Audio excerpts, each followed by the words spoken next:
2025 మహానాడు ఈ దేశానికి రేపు 2046 రాబోయే భారతదేశం అలాగే స్వర్ణ ఆంధ్రప్రదేశ్కి కూడా ఒక దశ దిశ నిర్దేశం.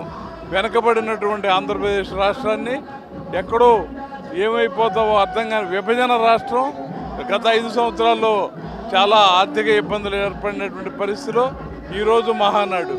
ఇప్పటిదాకా ఈ సంవత్సర పరిపాలనలో కూడా ఒక గాడిలో పెట్టడానికి ప్రయత్నం చేస్తున్నటువంటి ముఖ్యమంత్రి, తెలుగుదేశం పార్టీ జాతీయ అధ్యక్షుడు నారా చంద్రబాబు నాయకత్వంలో, యువ నాయకుడు నారా లోకేష్ గారి నాయకత్వంలో రేపు భవిష్యత్తు ఆంధ్రప్రదేశ్ ఎలా ఉండబోతుందో ఈ 10 నెలల పరిపాలన కూడా చూపించడం జరిగింది.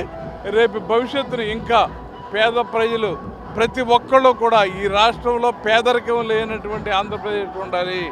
ప్రతి ఇంట్లో కూడా ఒక పారిశ్రామిక బృందం ఉండాలి. వ్యవసాయం ఖచ్చితంగా లాభాపేక్ష అవ్వాలి.